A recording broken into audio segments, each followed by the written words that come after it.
y es especialista en el área de sistemas dinámicos, en ecuaciones diferenciales ordinarias y en teoría ergódica. El día de hoy el profesor Álvaro Castañeda nos presentará la ponencia titulada Una versión de la dicotomía espectral de la conjetura no autónoma de Marcus-Yamabe. Profesor Álvaro Castañeda, muchas gracias por aceptar y ser parte de este congreso. Tiene 45 minutos aproximadamente, o 50 minutos, para deleitarnos con la charla del día de hoy. Y después de ese tiempo pasaremos, al igual que con el profesor Gonzalo, a unos 10 minutos para tener algunas preguntas o algunos comentarios de parte de nuestros participantes. Muchas gracias, Jorge, por la presentación. Para mí es un honor estar en el congreso que ustedes han organizado. Estoy muy agradecido por la invitación y espero poder aportar un granito de arena a este gran congreso. Entonces voy a presentar.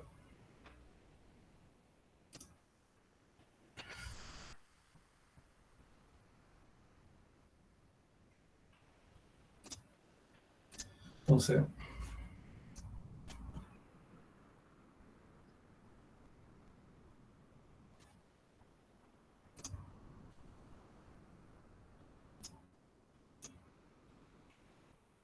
¿están viendo la presentación, cierto? Sí, sí, se puede observar. Ya, muy bien, muchas gracias. Entonces, la idea de esta charla, la idea principal de esta charla es introducir una versión en el contexto no autónomo de una conjetura de Marcus-Yamabe. Esta conjetura fue realizada en un contexto autónomo alrededor de los años 60 y fue resuelta positivamente en dimensión 2 alrededor del año 1995 y demostrada falsa 2 años posteriores, el año 1997. Y entonces ahora lo que voy a presentar, que es un trabajo conjunto con Gonzalo Robledo, es ver si podemos establecer una versión no autónoma de este problema. ¿Ok? Y entonces para introducir, en primer lugar, la versión autónoma, de igual forma como Gonzalo empezó su presentación, les voy a recordar el teorema de Hartmann-Grossman. ¿Sí? Entonces, uno tiene un sistema no lineal, ¿okay? Y tiene su linealización acá. ¿Sí? Recordemos que la matriz A es la linealización del sistema no lineal alrededor del punto de equilibrio, y vamos a ver que ese punto de equilibrio, tengo la hipótesis de que es hiperbólico, ¿okay? O sea que esta matriz A, ¿sí? Que es la matriz jacobiana del campo vectorial F ahora en el punto de equilibrio, no tiene autovalores con parte real igual a 0. ¿Okay? Y entonces lo que hace Hartmann-Grossman, ¿sí? Es mostrar que existe un homomorfismo H, ¿okay? Un homomorfismo H local, tal que lleva soluciones del sistema no lineal y las compara con las soluciones del sistema lineal, tal como Gonzalo lo presentó en la charla anterior. ¿Sí? Y entonces lo que hace H, en términos sencillos, ¿sí? Lleva trayectorias del sistema no lineal cerca del origen sobre trayectorias del sistema lineal cerca del origen, y este H preserva la parametrización. ¿Ok? Y entonces, para introducir, como les contaba, el problema de Marcus-Yamabe, entonces dejen recordar que esta aplicación F, este campo vectorial, o esta F, es de clase C1, va de Rn en Rn, y tiene un punto de equilibrio en el origen. ¿Ok? Y entonces, si la matriz jacobiana de esta aplicación F valorada en el origen, la parte real del autovalor son todas negativas, entonces uno puede mostrar por el teorema Hartmann-Grossman que el origen es un atractor global, atractor local, del sistema no lineal 1 que les presenté en el slide anterior, ¿cierto? De este sistema. Ya, pues entonces, por esta simple observación, en el año 60, Lawrence Marco y Heitiko Yamabe se hicieron la siguiente pregunta. Tenemos nuestro campo vectorial de clase C1, ¿ok? Y ahora hay que poner la siguiente condición, que para todo X en Rn, la parte real del autovalor de la matriz jacobiana evaluada en este punto, todo punto de Rn son negativos. Y entonces, si mantengo la condición de que el origen sea un punto de equilibrio, la pregunta es, ¿será que ahora pasa a ser, en vez de un reactor local, pasa a ser un reactor global del sistema? Okay. Y como les adelantaba, ¿sí? Este problema, que es conocido como la conjetura de Markov-Yamabe, es verdadera en dimensión 1 y dimensión 2. Acuérdense que el campo vectorial F, ¿sí? Acuérdense que el campo vectorial F va de Rn en Rn. Y entonces cuando estoy trabajando en dimensión 1 y en dimensión 2, este problema es verdadero, ¿ok? El problema 1 es más o menos trivial la demostración, y el problema 2 tiene una mayor dificultad, ¿sí? Es mucho más difícil la demostración, y fue resuelta por un compatriota de ustedes, el peruano Carlos Gutiérrez, en el año 1995. ¿Ok? Y en el año 1997, el problema, ¿sí?, fue demostrado ser falso, para dimensiones mayores o iguales a 3, por Anasima, Armengol Cazul, Frances Mañosas, Arno van den Isen y Hubers, creo, perdón. ¿Sí? Y ellos lo que hicieron, dieron este sistema de ecuaciones diferenciales, ¿ok? Ellos muestran que para todo x en Rn, los autovalores de la matriz jacobiana, evaluados en estos puntos, es igual a menos 1, ¿sí? Esto es para todo x en Rn, y ellos lo que prueban es que este sistema tiene una solución explícita, ¿ok? Que es la que tenemos acá, ¿ok? Y esa, uno puede mostrar que tiende al infinito cuando t tiende a infinito. O sea, tenemos las condiciones, toda la hipótesis del problema de Markov-Yamabe, ¿ok? Y tenemos aquí una órbita que está escapando al infinito. Así que el origen no puede ser un atractor global. ¿Okay?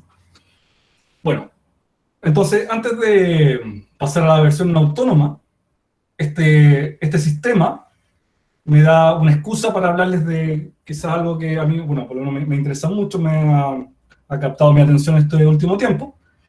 Fíjense que este sistema de ecuaciones diferenciales que tenemos acá, tiene una parte acá, perdón por mi pulso, ¿sí? Esto es, fíjense que esto es menos la identidad, y aquí tenemos otra parte que está por acá, ¿sí?, que dejen llamarla H, ¿sí? Entonces este campo vectorial lo puedo escribir como menos la identidad más otro campo vectorial que es el H. ¿Y cuál es la gracia de este campo vectorial H? Es que este es un campo vectorial impotente. O sea, lo que quiere decir que la matriz jacobiana de H, evaluada en cualquier punto, si acuérdense que X está en Rn, ¿sí? Entonces, tienen autovalores iguales a 0. Y entonces nos damos cuenta que todo el peso de los autovalores se lo lleva, aquí en este caso, la identidad, y por eso que uno puede demostrar que para el campo vectorial F, ¿sí?, que se escribe como menor la identidad más H, los autovalores tienen, para todo punto en Rn, tienen autovalores igual a menos 1, ¿sí?, ya que este H es nilpotente. ¿Ok? Y entonces eso me da paso a este problema, ¿ok?, que si yo tengo un cuerpo de característica 0, entonces en este caso estamos trabajando en que K es R, y tengo una aplicación polinomial, como la que tenemos acá, de este H, ¿sí? Entonces fíjense que esta H tiene esta entrada que la puedo llamar H1, esta componente de H, este H1, esta componente es H2, y el resto de las componentes son iguales a 0, ¿cierto? Entonces H sub I de igual a 0 para I igual de 3 hasta N. ¿Ok? Y entonces lo que veo acá es que las filas de la matriz jacobiana, ¿sí?, son linealmente pendientes sobre el cuerpo de los reales. ¿Ok? Y entonces hay una pregunta, ¿sí?, que establece más o menos lo que les estoy contando, es que si yo tengo acá una aplicación polinomial, que va de, en este caso, nuestro caso particular de Rn en Rn, tal que la matriz jacobiana de H es nilpotente, entonces la pregunta es si las filas de la matriz jacobiana son linealmente dependientes sobre el cuerpo K, en este caso, de los reales. ¿Ok? Y para no entrar en más detalle en términos históricos, yo le puedo decir que este problema también es verdadero en dimensión 1 y dimensión 2, y es falso para dimensión mayor o igual que 3. ¿Ok? Y acá tenemos el contraejemplo en dimensión 3. ¿Sí? Entonces, acá esto uno puede mostrar que la matriz jacobiana de H es nilpotente, y las filas son linealmente independientes sobre el cuerpo de los reales. ¿Ok? Aquí estoy dando el ejemplo en dimensión 3. ¿Ok? Y entonces, ya que tenemos ese ejemplo, yo lo que hicimos en principio, hace un buen tiempo atrás, es estudiar la dinámica de el sistema de ecuaciones diferenciales menos la entidad más H, donde H es el que les tengo acá. ¿Ok? Y entonces lo que se pudo demostrar es que, entonces aquí estoy llamando lambda un real negativo. Aquí tengo aquí tengo la H que les mostré anteriormente.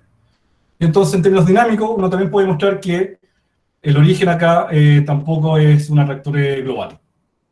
¿Okay? Y tenemos toda la hipótesis del problema Marcus-Yamabe, ¿sí? Y uno muestra que este campo vectorial tiene órbitas no acotadas. ¿Sí? La diferencia con el ejemplo el contraejemplo principal de la constitución de Marcus-Yamabe es que los autores ahí muestran una solución explícita, ¿sí? Que tiende al infinito. Lo que se hace acá es, se estudia las singularidades en el infinito y uno ve si llega algo de la parte finita al infinito para mostrar que el campo tiene órbitas no acotadas y mostrar que el origen no es una reactor global. Y entonces, a partir de ese hecho, ¿okay? Uno tiene esta pequeña conjetura, es que si yo tengo un jacobiano nilpotente, y tengo que las filas son linealmente independientes, ¿sí? Sobre los reales, tal como el ejemplo que está acá, en dimensión 3, ¿sí? Entonces la pregunta, digo, lo que conjeturamos es que el origen nunca es un reactor global del sistema, lambda S es la entidad, más algo tal que ese algo tenga jacobiano nilpotente y las filas linealmente independientes sobre el cuerpo de los reales. Y obviamente estoy considerando lambda negativo para estar en la hipótesis de Marcus-Yamabe. ¿Ok? Y entonces,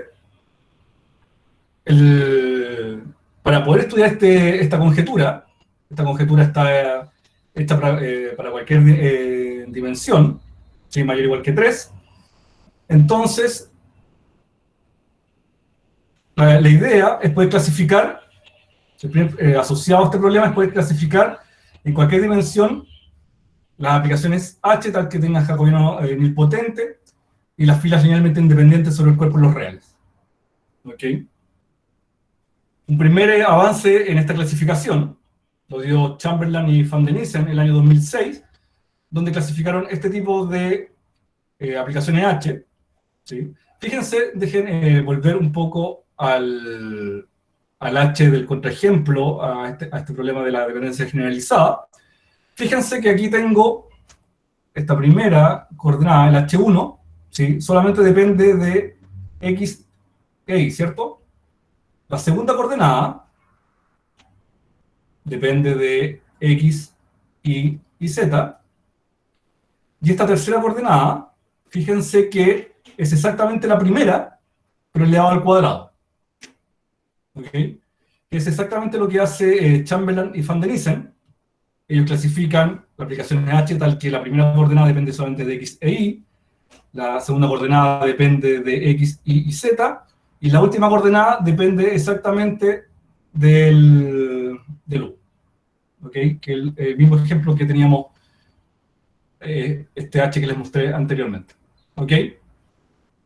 Y entonces ellos lo que muestran, Chamberlain y Van Denissen, que las aplicaciones de ese estilo, ¿sí? Son exactamente, salvo cambio lineal de coordenada, iguales a este H.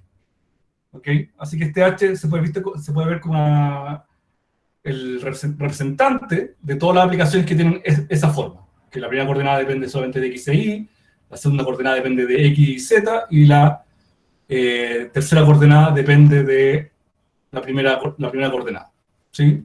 Este va a ser el representante de todos estos aplicaciones H que tienen esta forma. ¿Ok? Después, entonces, posteriormente, lo que hicimos con Arnold van der Nissen, hacer una situación más general y clasificar este tipo de aplicaciones H, tal que nuevamente las primeras dos coordenadas dependen, digo, la primera coordenada depende de las primeras dos variables, después la segunda depende de x1, x2, x3, pero después fuimos agregando coordenadas y lo que hicimos fue la coordenada aquí, no sé, pensemos que la u sub 3, ¿sí? Depende de x1, x2, x4, y la n-1 coordenada depende de x1, x2 y xn, y sí que la última, ¿sí? Depende de las coordenadas x1, x2. ¿Sí? Fíjense que esto es un poco más general de lo que, bueno, en términos, es mucho más general porque tenemos mucho más dimensiones, ¿sí? Aquí el año 2006 solamente se trabajó en dimensión igual 3, estamos trabajando en dimensión arbitraria, pero además fíjense que acá la última coordenada, ¿sí? Depende de cómo es la primera coordenada, y acá lo que estamos diciendo es que la última coordenada depende de las variables, depende de la variable x1 y x2. ¿Ok? Así que esto es bastante más general de lo que se ha hecho hasta el momento, y aquí les doy algunos ejemplos de lo que podemos encontrar en nuestra caracterización. ¿Okay? Fíjense que acá en dimensión 3, la primera coordenada, como les decía, depende de x1 y x2, y en particular tengo esta forma, ¿sí? Es lineal en la segunda coordenada, y es cuadrática en la primera coordenada. Después el f2, ¿sí? Fíjense que aquí tengo realmente la derivada de la parte cuadrática en términos de x, multiplicada por el polinomio P1, y aquí algo lineal en x3 y algo lineal en x1, y aquí la tercera coordenada, ¿sí? Depende igual, como les decía antes, de x1 y x2 solamente, y depende un poco de las anteriores. ¿Ok? Aquí tengo otra forma en dimensión 3, ¿sí? Ahora aquí la coordenada, la f1 depende de algo lineal en x2 y algo lineal en x1, aquí nuevamente tengo la derivada de esta parte, ¿ok? Y por el polinomio P1, después tengo aquí un polinomio P2 que depende de x3 y de x1, y el f3 nuevamente depende de las situaciones anteriores. Ya en dimensión mayores, aquí solamente doy en dimensión 4, fíjense que acá algo diferente, nuevamente la entrada f1 depende de x1 y x2, igual que antes, depende linealmente de x2 y cuadráticamente de x1, nuevamente las derivadas acá en la segunda coordenada, lineal en x3, lineal en x1, aquí la f3 depende de las coordenadas de la primera coordenada, en cuadrática y lineal, pero fíjense que aquí la coordenada f4 queda libre. Puede ser cualquier cosa que dependa, bueno, polinomial que dependa solamente de la variable x1 y x2. ¿Ok? Y aquí tengo otra forma en dimensión 4, que ya es un poco más engorrosa. ¿Ok? Fíjense que acá f1 también depende, bueno, obviamente de x1 y x2, pero depende linealmente en x1 y cúbicamente con respecto a x. Y entonces aquí, como siempre se han dado cuenta, aquí aparece la derivada de la parte que depende de x, de x1, perdón. ¿Sí? Entonces aquí se va poniendo un poco más engorroso. ¿Ok? Y entonces, como el término de caracterizar la aplicación en nilpotente de cualquier dimensión, ¿okay? Estaba en términos de poder establecer la pregunta a la conjetura si un campo nilpotente perturbado por la identidad, el origen nunca es reactor global. Lo que hicimos, bueno, está en proceso de estudiar la dinámica de ese tipo de campos vectoriales. Entonces fíjense que acá tengo nuevamente la identidad, estoy trabajando acá en campos vectoriales de dimensión n, tengo la identidad perturbado con algo que es nilpotente, ¿ok? Esto nilpotente aparece de la clasificación que obtuvimos con van der Nissen en dimensión n. Entonces lo que hicimos para estudiar la dinámica, hicimos un cambio lineal de coordenadas, ¿ok? Que está acá, y a partir de ese cambio lineal de coordenadas, fíjense que el sistema se hace mucho más sencillo, ¿ok? Y lo que nosotros mostramos es que para este campo en particular, el origen sí es reactor global, ¿ok? Y eso se sigue del hecho de que el penúltimo sistema, ¿sí? El penúltimo sistema, ¿sí? Tiene solución exponencialmente estable, y después lo que podemos hacer, los subsistemas siguientes, pueden ser resueltos a través de una cadena de sistemas lineales no homogéneos, y podemos demostrar que el origen es un arreglo global para este sistema que tenemos acá, que satisface la hipótesis de Marcus-Yamabe, pero lamentablemente aquí tenemos, bueno, que tenemos la entidad perturbada por un jacobiano omnipotente, pero las filas siguen siendo linealmente dependientes. Así que todavía queda abierta nuestra conjetura con respecto a las situaciones ¿sí? de la independencia lineal. ¿Sí? Este problema no se ha abordado bajo ningún contexto aún. Ya, pues, entonces, disculpen este paso previo, antes de pasar realmente al título de mi charla, el corazón de la charla. ¿Ok?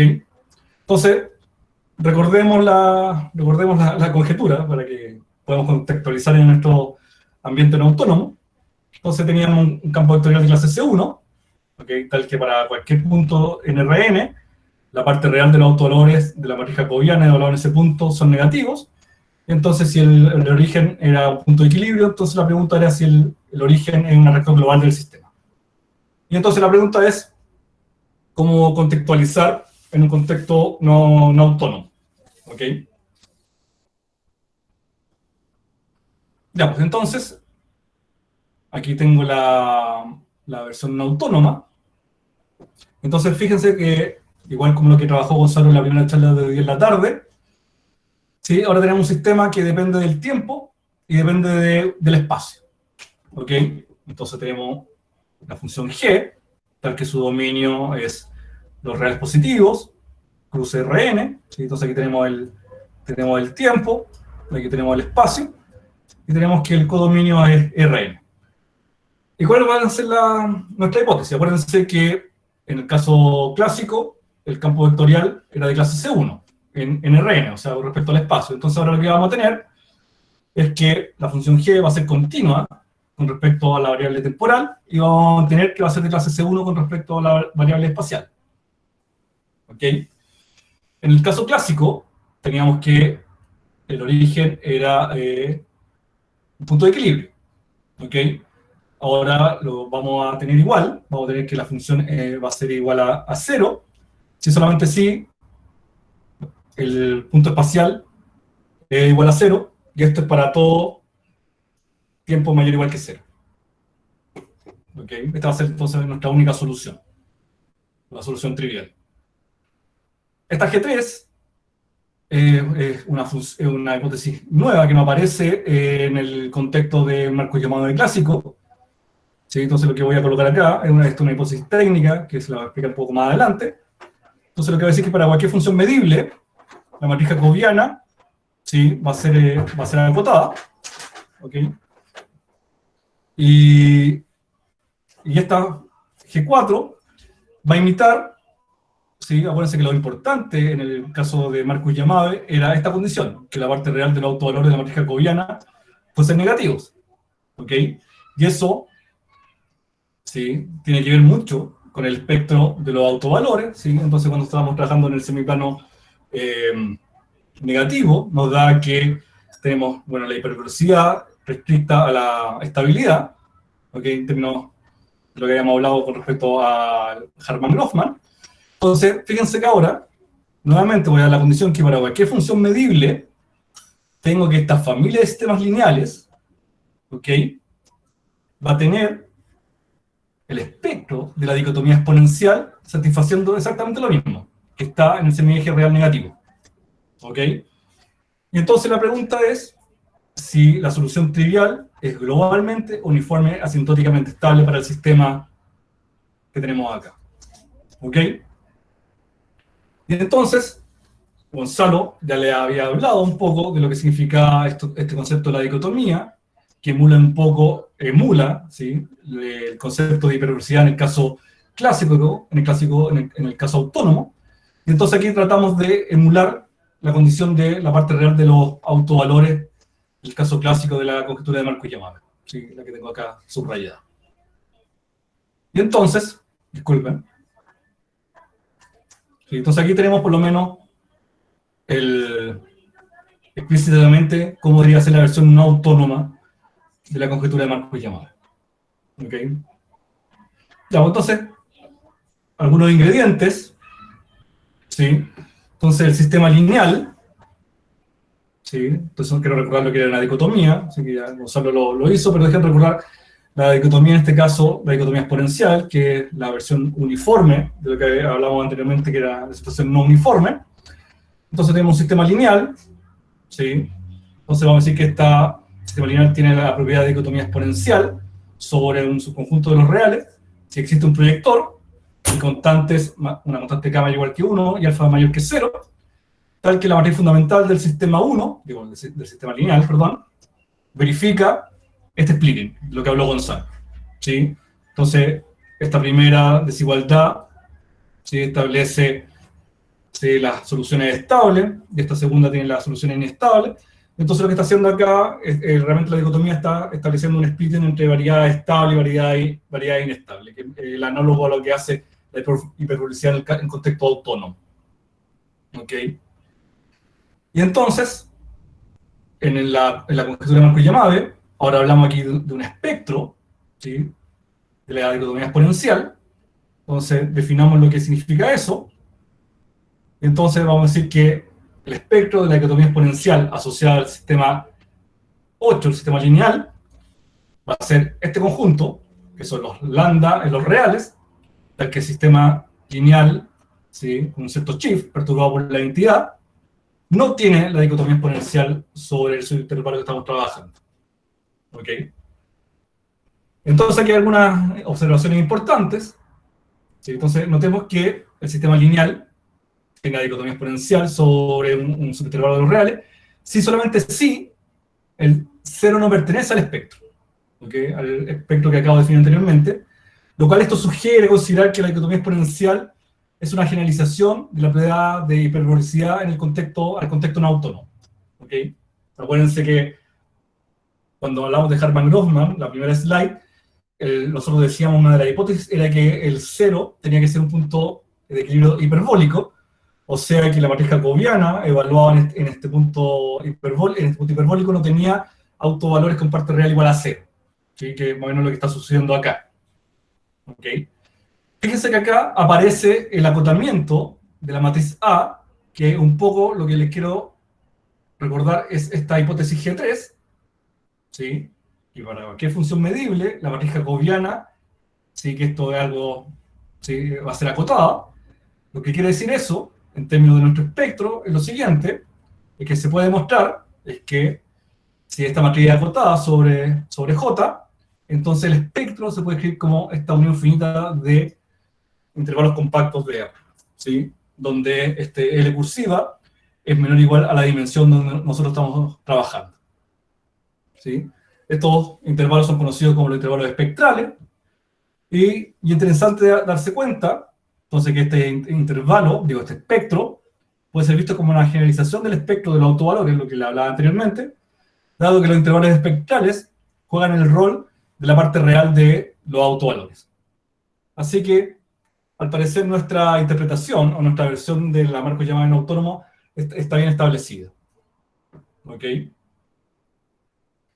Ya, pues, y entonces, si se recuerdan, la conjetura de Markov-Yamabe, la clásica, ¿sí?, era verdadera para dimensión 1, dimensión 2, y era falsa para, ¿sí?, entonces, para n igual 1 y n igual 2. Entonces la Markov-Yamabe clásica era verdadera, y para dimensión mayor o igual que 3 era falsa. Entonces, por lo menos, y les puedo adelantar que también el Markov-Yamabe es verdadero para cuando el campo vectorial, ¿sí?, que iba, pueden ser de Rn en Rn, es triangular. ¿Sí? Eso quiere decir que la matriz jacobiana de F es triangular superior. ¿Ok? Entonces a esos campos vectoriales los llamamos triangulares. Para este caso, la Markov-Yamabe clásica también es verdadera. Y entonces, nosotros ya, bueno, propusimos nuestra versión del Markov-Yamabe no autónomo, y queremos demostrar si se verifica para ciertas situaciones. Entonces nosotros lo primero que hacemos, vamos a verificar que para dimensión n igual a 1, por lo menos esto está bien establecido. ¿Ok? Entonces vamos a considerar en dimensión 1 este sistema no lineal, ¿sí? No autónomo. Vamos a considerar una condición inicial distinta de 0 en tiempo inicial t sub 0. Entonces, sin perder la generalidad, vamos a suponer que esta condición inicial es positiva, y entonces por la unicidad de las soluciones, vamos a tener que esto es positivo para cualquier tiempo t mayor o igual que la condición inicial. ¿Sí? Entonces, lo que podemos hacer es que las soluciones de nuestro sistema que estamos trabajando, este es nuestro sistema no lineal 10, ¿sí? Escalar, entonces se puede escribir gracias al... Perdón. Entonces lo podemos escribir gracias al teorema fundamental del cálculo, ¿sí? De esta forma, donde este θ sub tau vive entre 0 y x sub tau, ¿sí? Y esta forma de escribir la solución del sistema 10 es equivalente a escribirlo de esta forma, ¿ok? Donde siempre notemos que el θ sub t vive acá. Y lo que hacemos ahora, vamos a integrar entre t sub 0 y t, y vamos a obtener la solución, entonces, se escribe de esta forma, ¿ok? Y lo que estamos viendo aquí realmente es que las soluciones de nuestro sistema pueden ser vistas como soluciones de este sistema de ecuaciones lineales. Perdón, la solución de esta ecuación lineal realmente. ¿Ok? Ya pues, y bueno, y aquí estamos colocando la hipótesis de que esto realmente es una función medible realmente, para estar en la hipótesis de nuestro sistema. Y falta ocupar la hipótesis sobre el espectro de la dicotomía exponencial. Y eso nos va a poder ayudar a demostrar que este sistema es uniforme asintóticamente estable. ¿Sí? Entonces, tenemos que el espectro, ¿ok?, está contenido aquí en el eje real negativo, y eso se puede demostrar que es equivalente a tener que la estabilidad uniforme del sistema lineal 11, y además uno puede demostrar que también esto es equivalente, en términos de dicotomía, que el sistema lineal tenga dicotomía exponencial con proyector la entidad. Esas tres cosas se pueden demostrar que son equivalentes, y entonces en términos de nuestro objetivo, que el espectro esté acá en el semi-eje real negativo, muestra que la estabilidad uniforme de nuestro sistema. ¿Ok? Y entonces debido a eso demostramos que la conjetura de Marcus-Yamae no autónoma es verdadera en dimensión igual a 1. Ya pues, entonces, como les decía, la Marcus-Yamae clásica también es verdadera para sistemas triangulares. Y entonces, para demostrar eso también para ese caso, en el caso no autónomo, dejen recordar lo siguiente. Entonces aquí tenemos un sistema no lineal, igual que antes, ¿sí?, con la solución trivial. Entonces, el punto de equilibrio va a ser uniforme asintóticamente estable si existe una función que la voy a llamar del tipo KL, ¿sí?, y esta va a ser una función beta, que tiene este dominio, ¿ok?, y este recorrido, y hay un C involucrado tal que sucede lo siguiente. Entonces, va a ser una aproximación por arriba de la solución, ¿sí?, del sistema lineal, ¿sí? Esto es para todo t mayor igual que el t0, que es la condición inicial, y para toda condición que esté en esta bolita. ¿Ok? Y entonces, esta función beta, como pertenece a KL, recordemos que en términos de la primera coordenada es estrictamente creciente, y en el 0 vale 0, obviamente para cualquier R fijo, y en términos de la segunda coordenada es decreciente, y tiende a 0 cuando el R tiende a infinito para cualquier S fijo. ¿Ok? Y entonces, esta función del tipo KL nos va a ayudar para demostrar que para los sistemas triangulares no autónomos, la Marcus-Yamae también es verdadera. Y entonces, lo llamo corolario, porque va a ser realmente un corolario del caso n igual a 1 de lo que hicimos anteriormente con respecto al Marcus-Yamae no autónomo. Y entonces, considero un sistema no autónomo triangular, ¿sí? Aquí uno muestra que la matriz jacobiana es triangular superior, ¿ok? Y además, cuya parte derecha, ¿sí?, estoy llamando a este campo vectorial G, verifica las condiciones G1 a G4, que son las del Marcus-Yamae no autónomo.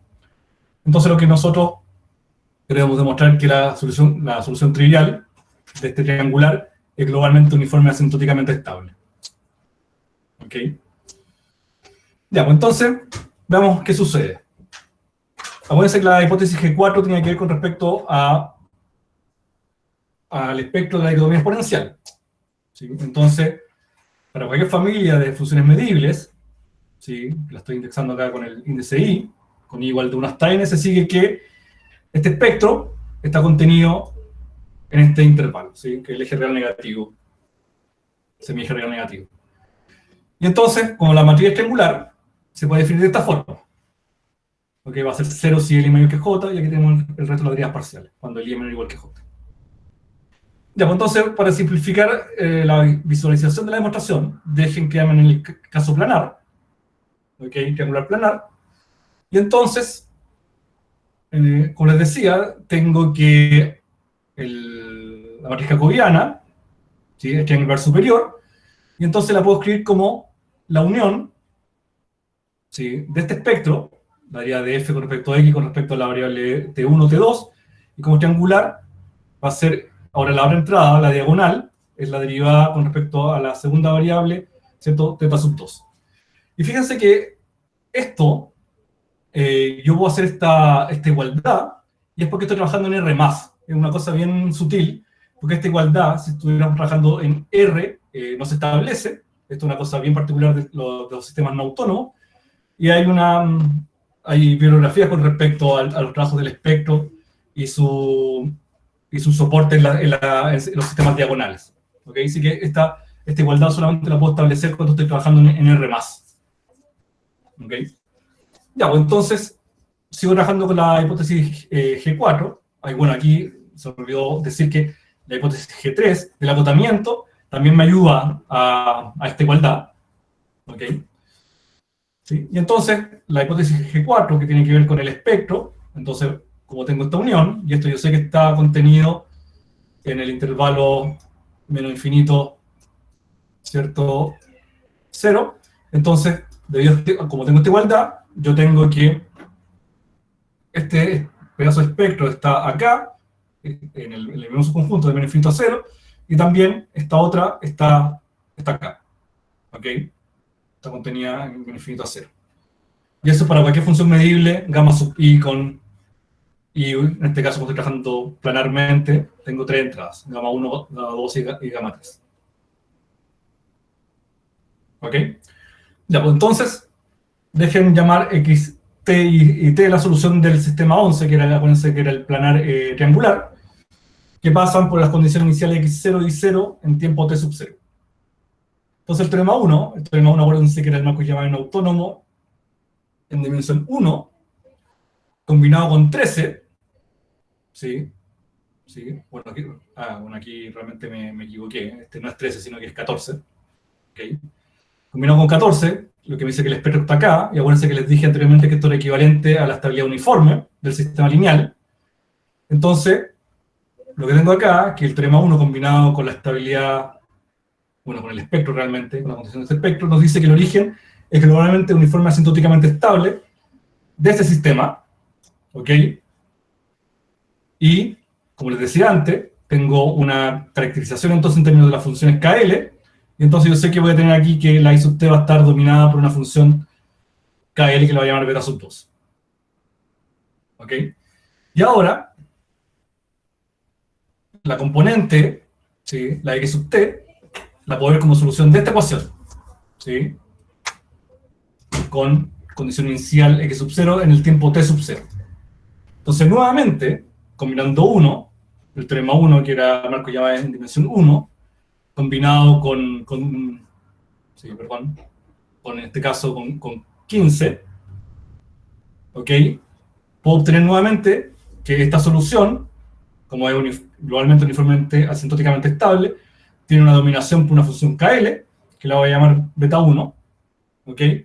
Y ocupando propiedades de las funciones KL, puedo mostrar la existencia de una función beta, tal que, ¿sí? Puedo dominar entonces la solución del sistema original, sistema 11, que era un sistema planar triangular, por una función beta, ¿ok? Y entonces puedo mostrar la estabilidad global uniforme de la asociación trivial del sistema planar triangular, ¿ok? Y entonces lo que acabo de mostrar, ¿sí? Como corolario realmente de Marco-Llave unidimensional, que para sistemas no autónomos triangulares, el Marco-Llave también es verdadero, ¿ok? Y bueno, está abierto en el resto de las dimensiones. No sabemos nada, no sabemos muy bien cómo abordar en mayores dimensiones este marco Yamabe, así que están invitados a indagar sobre este problema. ¿Ok? Y ahora, para terminar y redondear lo que he hecho en esta presentación, les recuerdo el contraejemplo tridimensional al marco Yamabe autónomo, que tenía este estilo, ¿sí? Acuérdense que era menos la identidad, ¿ok? Más algo nilpotente, ¿ok?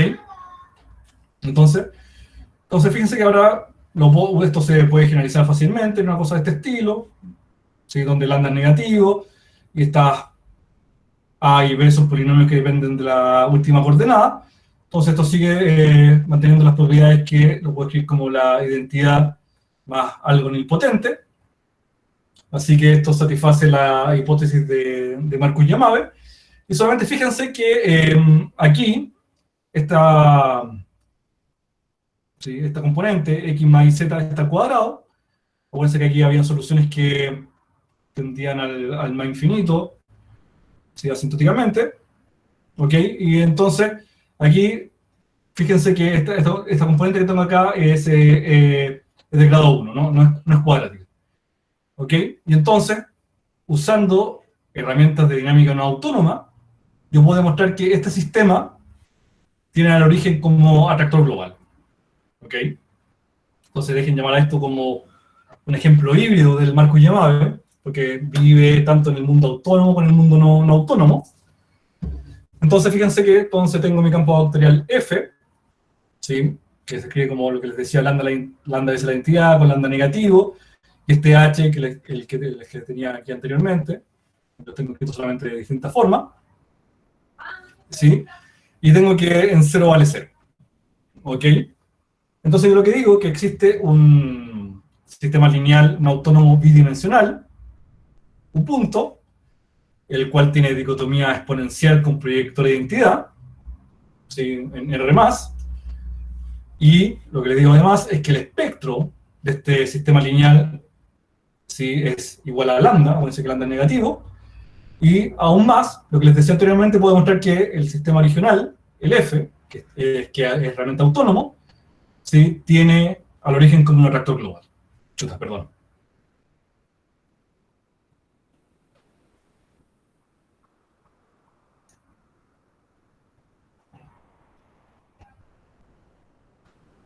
Creo que... No sé qué sucedió esto, pero no sé si te siguen viendo bien. Se ve pequeño, Álvaro. Ya, entonces voy a salir nuevamente de la vista y lo voy a...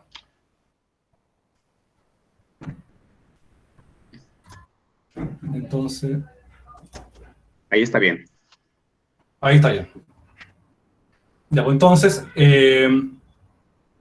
lo que les decía es que quiero mostrar que el origen es atractor global para el sistema original, pasando por dinámica no autónoma.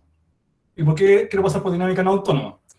Porque fíjense que acá, entonces, tengo el sistema tridimensional, esta es mi solución, y fíjense que la última coordenada, si lo vemos acá más explícitamente, es z punto igual lambda z, entonces uno puede ver fácilmente que esa tiene solución z0 exponencial de lambda t, ¿cierto? Donde z0 es la condición inicial asociada a la última coordenada, ¿ok?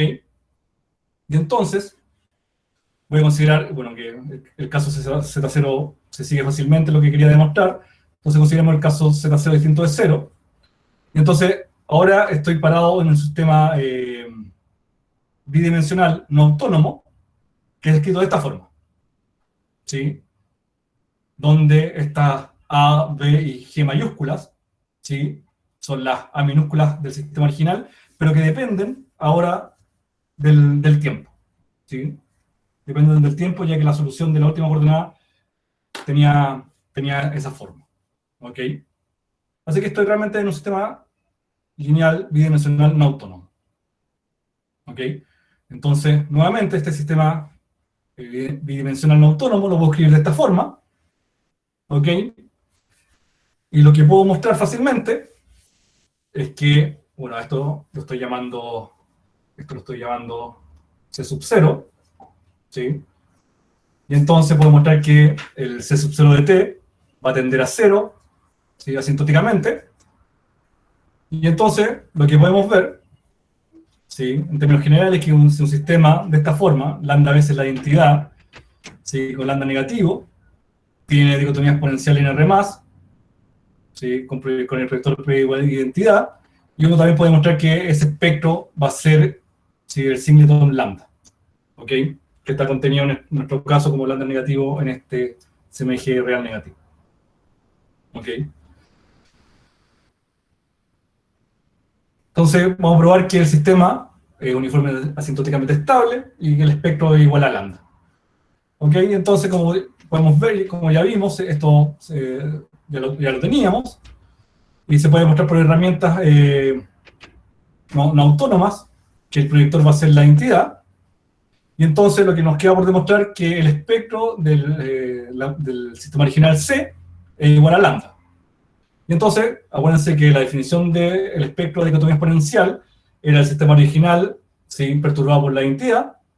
Y entonces lo que tenemos que estudiar para conocer el espectro de este sistema es la identidad perturbada, y acá tenemos exactamente el término, si mal no recuerdo, el C sub 0. Y entonces, uno nota que el sistema lambda veces perturbado por la identidad, tiene dicotomía exponencial en R+, con proyector igual a identidad cuando el lambda es menor que el gamma, y tiene proyector igual a 0 cuando el lambda es mayor que el gamma, ¿sí? Ahí tenemos el splitting, ¿sí? Cuando estoy por debajo del umbral de gamma tengo variedades estables, y cuando estoy sobre el umbral gamma tengo variedades inestables, ¿ok? Y nuevamente voy a ocupar propiedades de Ragness o robustez de dicotomía exponencial, y entonces puedo demostrar que este sistema, ¿sí? Este sistema completo que tengo acá, también va a tener proyector de identidad cuando el lambda es menor que gamma, y proyector igual a 0 cuando el lambda es mayor que gamma. ¿Ok? Y bueno, se puede demostrar, nuevamente ocupando dinámica no autónoma, ¿sí? Ocupando, no sé, teoría espectral no autónoma en términos del rango de los proyectores, que el espectro de la dicotomía, ¿sí? Exponencial del sistema C, ¿ok? Va a ser exactamente el singleton lambda. ¿Ok? Acá les puedo compartir después la presentación para que puedan ver los detalles, pero por una cuestión de tiempo voy a adelantar. Y entonces, como les decía, que el espectro sea igual a lambda, ¿sí? Donde acuérdense que lambda era negativo, es equivalente a que el sistema bidimensional no autónomo sea globalmente uniforme asintóticamente estable. ¿Ok? Y entonces, si uno ese hecho de que este sistema C tenga ese comportamiento, ¿sí? Y esto acuérdense que también es equivalente que el proyector sea la identidad, entonces quiere decir que el origen es globalmente uniforme asintóticamente estable, y unido a que acuérdense que la solución original del sistema autónomo tenía este comportamiento, entonces puedo establecer que el origen del sistema original, el autónomo, es un reactor global, ¿sí? tal como lo queríamos. Entonces, por eso a este sistema que teníamos acá, lo llamé un híbrido, porque realmente lo que estoy haciendo, estoy demostrando que el origen es un atractor global de un marco llamado autónomo, ¿sí? Que satisface la hipótesis del marco llamado autónomo, pero realmente estoy pasando por herramientas no autónomas para demostrar ese hecho. ¿Ok? Y bueno, esto redondea, fíjense, redondea exactamente todo lo que hemos hablado en esta charla, porque acá tenemos aplicaciones muy potentes, hablamos de la caracterización de aplicaciones muy potentes, después hablamos del marco llamado autónomo, establecer las condiciones necesarias para tener la consistencia para que esto funcione en el caso no autónomo, lo demostramos para dimensión uno, que el Marcus-Yaman es verdadero, demostramos para sistemas no lineales triangulares no autónomos, que también es verdadero el Marcus-Yaman, y este último ejemplo sí establece un híbrido entre ambos mundos, pasando por dinámica no autónomo y aplicaciones nilpotentes. Así que eso les quería mostrar. Muchas gracias por la atención y nuevamente muy agradecido que me hayan invitado a este congreso.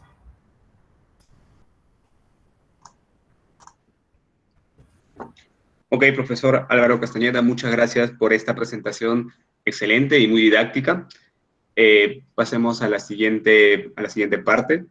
Si hay alguna pregunta, algún comentario de parte de nuestros participantes.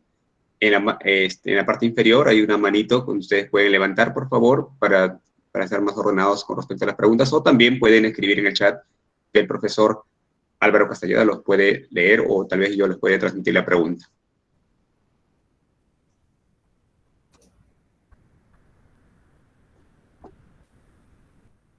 Bien, nuestra primera pregunta es de Paulo. Paulo, te escucha, profesor Álvaro. Bueno, Álvaro, nuevamente quiero agradecerte por tenerte aquí, por aceptar la invitación en participar a este primer congreso que estamos realizando desde la Universidad Nacional del Callao. Tenerte enriquece mucho el nivel que queríamos para este congreso, y realmente es un honor poderte haber tenido a ti y tener a Gonzalo como representantes de la Universidad de Chile aquí en estas palestras, ¿no? Muy interesante la presentación. Solo quería hacerte algunas preguntas, sobre todo buscando ciertas aplicaciones a algunos problemas, son lo que más me suelo desarrollar. Vi que una de las hipótesis fuertes que asumes, una de las condiciones, mejor dicho, que se asumen, es respecto al punto de equilibrio en la parte de la parte no autónoma, en que considera solamente al punto cero, si no me equivoco, ¿no? En la presentación.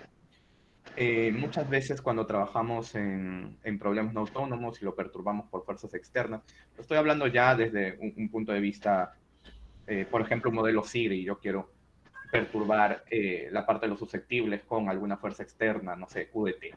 Entonces ahí los puntos de equilibrio que yo tengo no son necesariamente los puntos de equilibrio usuales dados por la parte autónoma, ¿no? Por así decirlo. Entonces siempre tengo esos puntos, Chuchov en algún momento de sus trabajos también lo llama puntos de equilibrio no autónomos.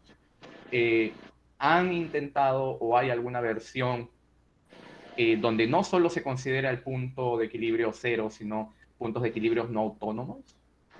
Sí, bueno, de hecho, nosotros lo colocamos en nuestro Marcus-Yaman, es una cuestión solamente técnica, tratando de emular lo que hay en el caso clásico.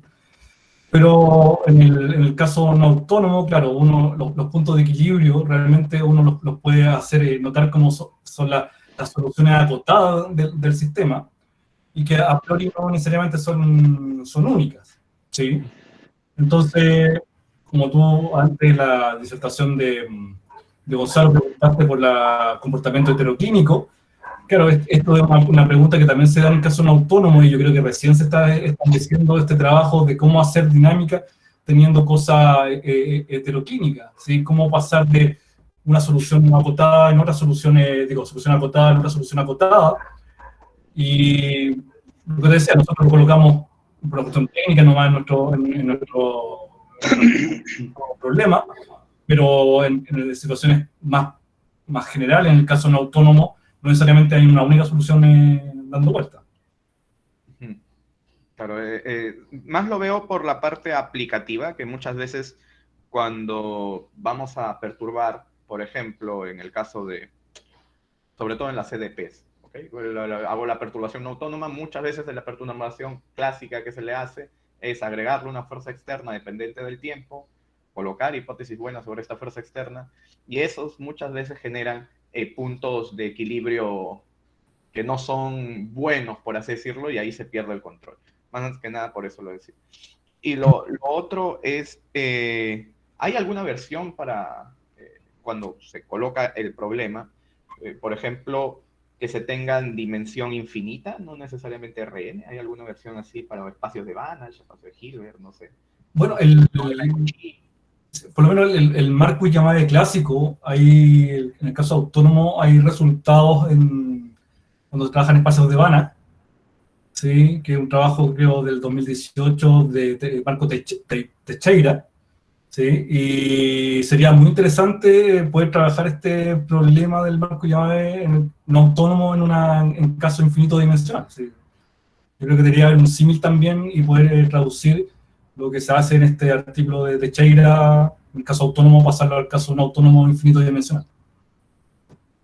Yo creo que eso sería un muy buen resultado, sobre todo de repente traducirlo como si fuera un problema de Cauchy inicialmente y trabajar sobre esa idea, o sea, no como una F general, sino asumiendo algún generador o alguna cosa de ese tipo, porque algo que a mí siempre me causó curiosidad, y creo que te lo he comentado en alguna charla antes cuando hemos compartido en la Universidad de Chile, es que existe un resultado, muchas veces de estabilidad, que es el resultado de Proust, que de acuerdo no al estudio del espectro directamente, sino al resolvente, si tú tienes que I por R esté incluido en el resolvente, cuando se tiene un problema de Cauchy a partir de un generador A, por ejemplo, ¿no? Entonces, en el resolvente de ese operador se consigue ese decaimiento exponencial de las soluciones, algún resultado de estabilidad, ¿no? Que para casos particulares eso es como si fuera que el atractor global sea el cero, ¿ok?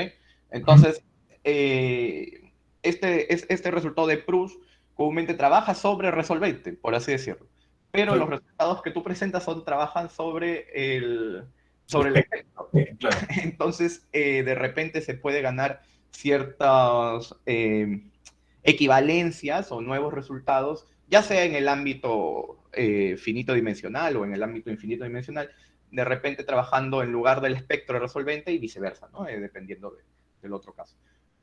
Solamente te quería comentar eso, que hay muchas cosas por hacer en este ámbito y que todos los presentes están invitados a seguir trabajando en esta línea de estudio. Muchas gracias, Álvaro, más bien por tu presencia. Gracias por responderme mis preguntas. No, gracias a ti, gracias por poder contactarme y invitarme a este congreso. Bien, ¿algún comentario adicional, alguna pregunta?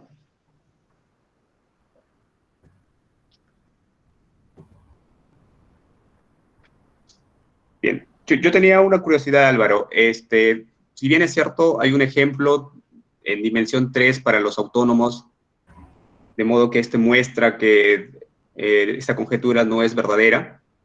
¿Se tiene de alguna manera algo general de por qué no funciona en dimensión 3 para los no autónomos? O, pero mejor dicho, para los autónomos, y tal vez eso traducirlos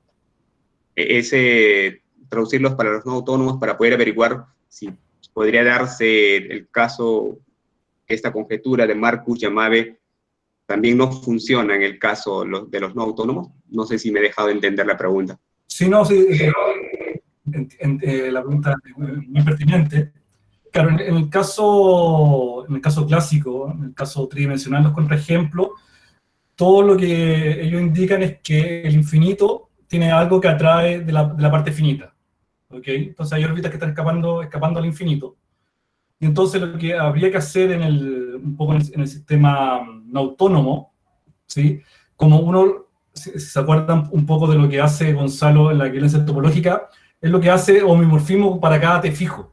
Entonces uno lo que está haciendo es más o menos figurando a través del tiempo el espacio n-dimensional. Entonces lo que habría que hacer, una idea geométrica que uno, para poder entender esto del no autónomo, estudiar fibra por fibra temporal, ver cómo se comportan los campos vectoriales y ver si uno obtiene algo realmente parecido a lo que tiene en el caso autónomo. ¿Sí? Hay varias cosas, porque en el caso clásico, la conjetura es verdadera para dimensión 2. ¿Okay? Lo demuestra Carlos Gutiérrez ocupando una equivalencia con respecto a la inyectividad de la aplicación F con respecto a la ubicación de los autovalores, de la matriz jacobiana. Y eso cuesta mucho emularlo en el mundo no autónomo. Entonces quizá no es tan claro que uno puede llevar información de un mundo al otro, pero hay ciertas nociones que se podrían establecer, pero es algo que está ahí en pañales recién. Ujú. Ok, sí, sí, entiendo, muchas gracias. Muy bien, si hay alguna pregunta adicional, algún comentario, Álvaro los escucha. Caso contrario, solo me queda agradecer al profesor Álvaro Castañeda por esta excelente presentación, muy didáctica e interesante. Y por favor, activen su micrófono para poderle agradecer con un fuerte palmas de aplausos aquí para el profesor Álvaro Castañeda.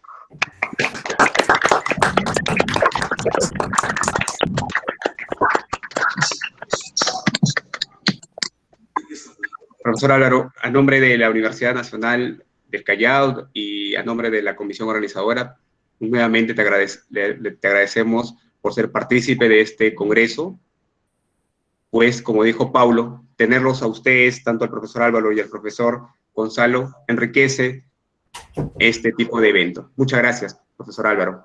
No, gracias a ustedes. Muy bien. Bien, Paulo, no sé si tú quieres decir algo o si simplemente agradecemos a todos por la participación. Por favor, te dejamos. Muchas gracias. Primero, agradecerte también a ti, Jorge, por acompañarnos, por ser el moderador de este segundo día en las palestras de la tarde. Agradecer a Álvaro, agradecer a Gonzalo, agradecer a todos los que han tomado su tiempo para escuchar estas interesantes palestras. Realmente de mi parte, de la comisión organizadora, de parte de la Universidad del Callao, estamos muy felices de poder contar con ustedes. Me da mucho gusto ver que en cada una de las palestras se supera más de los 100 espectadores. Eso es un récord, por así decirlo, dentro de este tipo de eventos que se está organizando aquí, sobre todo en la Universidad del Callao. De mi parte, les agradezco su presencia. Los invito al día de mañana, al tercer día de nuestro congreso, que comienza a partir de las 9:30 de la mañana, que vamos a tener a la profesora Liliane Maya a primera hora, de 9:30 a 10:30, de la Universidad de Brasilia. Luego tendremos al profesor Cristian Morales Rodrigo, de la Universidad de Sevilla, y por la tarde tendríamos las palestras de cierre del profesor Pedro Marín Rubio, también de la Universidad de Sevilla, y del profesor Marcio Jorge Silva, de la Universidad Estadual de Londrina. Están todos muy invitados para el último día de nuestro evento, y muchas gracias por participar en este primer Congreso Internacional de Matemática Pura y Aplicada. Así que los espero ver el día de mañana, y muchas gracias por su asistencia.